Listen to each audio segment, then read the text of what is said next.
The late afternoon sun dipped low over the cityscape, casting long shadows across the streets. Rush hour traffic buzzed through downtown, a cacophony of honking horns, revving engines, and the occasional bell of a cyclist cutting through the chaos. Eric pedaled through the gridlock, weaving between cars with practiced precision. His bright red cycling jersey and matching helmet made him stand out, a blur of motion against the gray monotony of traffic. Eric loved cycling, feeling the wind rush past him, the freedom of gliding past standstill cars. But his temper often rode with him. Today was no exception. As he crossed an intersection, a black sedan veered into his lane.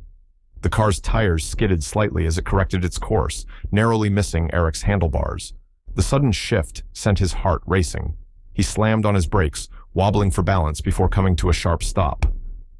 "Watch where you're going," Eric bellowed, his voice cutting through the traffic noise. The car slowed down and rolled to a stop at the next red light. Eric, still fuming, pressed down hard on his pedals, chasing after the vehicle. Inside the sedan, Alex adjusted his rearview mirror and sighed.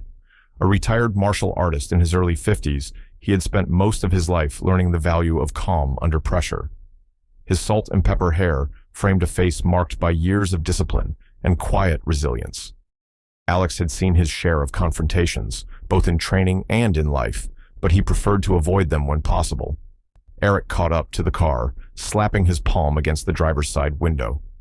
"Are you blind or just stupid?" he yelled, glaring at Alex through the glass. Alex rolled down his window halfway, keeping his voice steady. "I'm sorry about that. I didn't see you in time. Are you okay?" "Sorry doesn't cut it, old man," Eric spat, his chest heaving. "You could have killed me." The light turned green, but neither moved. Behind them, drivers began honking, craning their necks to see what was causing the holdup. "Let it go," Alex urged calmly, glancing at the mounting traffic behind him. "It was an accident. Let's not make it worse." But Eric wasn't having it. He circled his bike to the front of the car, blocking it from moving forward. "Get out and say that to my face." Pedestrians on the sidewalk stopped to watch the unfolding drama. A man with a coffee cup muttered, "Here we go," while a couple filming with their phones whispered excitedly. Alex exhaled slowly, his fingers tightening momentarily on the steering wheel. He didn't like public scenes, but he could see this wasn't going to de-escalate on its own. He opened the door and stepped out, standing tall against the evening light. Eric's bravado faltered for a split second as he took in Alex's stature. Though lean, Alex carried himself with an air of quiet authority, his posture upright, his movements deliberate. But Eric's pride wouldn't let him back down. "Good," Eric said, stepping off his bike. "Now we can settle this properly." The gathered crowd edged closer, their murmurs filling the air like static. Alex's calm gaze met Eric's fiery one. "I don't think you understand what you're doing," Alex said evenly, his voice low but clear. Eric's fists clenched, his face red with anger. "You think I'm scared of you?" he snarled. Alex didn't reply. He just stood there, unmoving, waiting for what would come next. The air between them seemed to thicken, heavy with tension. Onlookers held their breaths, waiting to see what would happen next. "Listen," Alex began, his tone measured. "This isn't worth it. You're upset, and I get that. But making a scene here isn't going to solve anything." Eric sneered. "You think you can talk your way out of this? I've seen your type. Guys who think they can push people around just because they're bigger or older. Not today." Alex raised an eyebrow, but remained composed. "I'm not trying to push anyone around. I'm just asking you to walk away." "Walk away?" Eric laughed bitterly. "You almost ran me off the road and you think you can just drive off like nothing happened?" Alex turned slightly, glancing at the impatient drivers honking behind his car.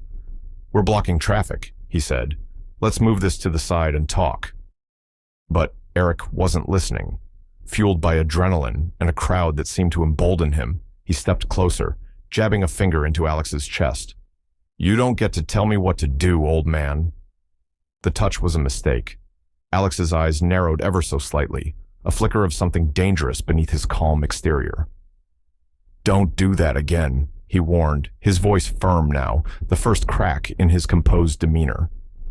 Eric smirked. "Or what?" Alex turned to step back into his car, deciding it wasn't worth the energy. But Eric grabbed his shoulder, spinning him around. The crowd gasped audibly. "I'm talking to you," Eric shouted. Alex took a single step forward, his stance shifting subtly. His movements were almost imperceptible, but to someone trained, they spoke volumes. "I warned you," Alex said quietly, his voice like steel. Eric threw a punch, sloppy but full of intent. Alex moved with a speed that belied his age, sidestepping effortlessly and grabbing Eric's wrist mid-swing. With a fluid motion, he twisted it just enough to make Eric yelp in pain and let go. The crowd erupted in murmurs and gasps as Alex released Eric's hand, letting it drop. He stepped back, giving Eric space to decide what to do next. Eric clutched his wrist, his face a mix of embarrassment and anger. "Lucky shot," he muttered, taking another step forward. Alex shook his head. "Don't make me warn you again." But Eric's pride wouldn't let him stop. He lunged forward, fists swinging wildly. What happened next was almost too fast for the crowd to follow. Alex moved with precision, blocking and deflecting each strike, his movements efficient and controlled. Within seconds, Eric found himself flat on his back, winded and disoriented, staring up at the sky. The crowd erupted into cheers and applause, some even laughing at the absurdity of it all. A woman near the front clapped and shouted, "That's what you get!" Alex extended a hand to Eric, who slapped it away and scrambled to his feet on his own. You're a freak," Eric stammered, brushing himself off. Alex leaned in slightly, his voice low enough for only Eric to hear. "Next time, think before you act. Not everyone will give you a second chance." With that, Alex turned and walked back to his car. The crowd parted to let him through, their phones still recording as he climbed into the driver's seat. Eric stood there, humiliated and seething, as Alex's car disappeared down the road. The crowd began to disperse, but the buzz of what they had witnessed lingered in the air. Eric muttered under his breath, his eyes narrowing as he watched Alex's taillights fade into the distance. "This isn't over," he said, his voice shaking with rage. The video of the altercation spread like wildfire. Within hours, the calm fighter trended online, with thousands of comments praising Alex's restraint and skill. However, Eric's role as the aggressor drew criticism. The internet dubbed him the raging cyclist, and memes of his failed attack circulated widely. For Eric, the humiliation wasn't confined to the virtual world. He couldn't walk into his favorite cafe without hearing whispers or stifled laughter. His co-workers avoided eye contact, some openly mocking him. Days after the incident, he refused to leave his apartment, stewing in a cocktail of anger and shame. But anger won out. Eric was convinced the entire city and the internet had sided against him. He couldn't let Alex get away with making him look weak. Retrieving Alex's license plate from the video, Eric used a friend's connections to find out where Alex lived. It was a quiet evening when Eric rode up to a modest community center where Alex's car was parked. Eric spotted him through the window, demonstrating self-defense techniques to a group of teens. Eric tightened his grip on his bike's handlebars. "He's out here playing the hero," he muttered. "Let's see how he handles round two." When the class ended, Alex stepped outside. Eric approached, his bike chain wrapped around his fist. "You didn't think I'd let it end like that, did you?" Eric called out, stepping into the dim glow of the streetlight. Alex turned, his expression unreadable. "You've got a lot of nerve showing up here," Eric sneered. "You embarrassed me in front of everyone. You think you're some kind of saint? Let's settle this for real. No crowd, no cameras." Alex looked at the chain in Eric's hand and sighed. "You don't want to do this." "Oh, I think I do," Eric snapped, taking a threatening step forward. Alex didn't flinch. He stood his ground, his voice steady. "You're angry. I get it, but this isn't going to fix anything." Eric swung the chain, but Alex was ready. Ducking the strike, he grabbed Eric's wrist and twisted, disarming him in one fluid motion. The chain clattered to the ground. Before Eric could react, Alex pinned him against the wall, his grip firm, but not cruel. "Enough," Alex said, his voice low and commanding. "This ends now." Eric struggled, but Alex's strength was unyielding. "You think you're the victim here?" Alex continued. "Look around. You're the one who chased me down. You're the one who brought a chain to a fight. Is this who you want to be?" Eric froze, Alex's words cutting through his rage. "You're better than this," Alex said, releasing him and stepping back. "But only you can decide who you want to be." For a moment, Eric stood in stunned silence. Then, without a word, he grabbed his bike and rode off into the night. Days later, Eric found himself scrolling through the comments under the viral video. At first, the ridicule stung, but as he read deeper, something shifted. This guy doesn't need a fight. He needs therapy. Imagine wasting that energy on something positive. He'd probably be a beast in competitive cycling.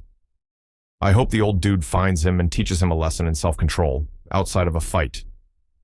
One comment in particular caught his attention. "We all have moments we're not proud of. What matters is what you do afterward." Eric thought back to Alex's words. "You're better than this." The next evening, Eric stood outside the same community center, holding his bike helmet nervously. Through the window, he saw Alex leading another class. When it ended, Eric hesitated, then stepped inside. Alex spotted him immediately, but didn't look surprised. "Eric." Eric looked down at the floor, his voice barely above a whisper. "I came to apologize." Alex folded his arms, his expression calm, but unreadable. "I've been angry for a long time," Eric admitted. "Not just at you, but at everything. I don't know how to let it go." Alex nodded slowly. "That's a start." "Can you teach me?" Eric asked hesitantly. Alex's eyes softened. "It won't be easy, and it won't happen overnight. But if you're serious, I'll help you." Over the next several months, Eric became a regular at Alex's classes. He learned self-discipline, not just in fighting, but in life. Alex pushed him hard, never letting him take shortcuts or fall back into old habits. At first, the other students were wary of Eric, but as they saw his dedication, they began to accept him. Eric started to channel his energy into cycling competitions, quickly earning respect in the local circuit. One evening after class, Alex approached Eric. "You've come a long way," he said, handing Eric a flyer. "There's a charity bike race next month. I think you should enter." Eric hesitated, then smiled. "Thanks, Alex, for everything." Alex nodded. "Just remember, it's not about proving something to others. It's about proving something to yourself." The race day arrived, and as Eric stood at the starting line, he felt a calm he hadn't known before. The whistle blew, and he took off, not with reckless abandon, but with purpose and focus. He didn't win the race, but that didn't matter. As he crossed the finish line, he spotted Alex in the crowd, clapping and nodding with approval. For the first time in years, Eric felt pride, not in winning, but in who he was becoming. The viral video that had once defined him was now just a footnote in his story. Eric's journey had only just begun, but he knew he was on the right path, and he had Alex to thank for it. Thank you for joining us for this powerful story of reflection, growth, and second chances. Eric's journey reminds us that sometimes our biggest battles aren't against others, they're within ourselves. It's a story about how a moment of conflict can turn into a lifelong lesson if we're willing to learn. If this story resonated with you, share your thoughts in the comments below. We love hearing how these tales inspire and connect with you. Don't forget to subscribe and tap the bell so you never miss a chance to explore more thought-provoking and heartwarming stories with us. Thank you for being part of the Hopeful Horizon community. Until next time, stay reflective, stay strong, and remember, it's never too late to rewrite your story.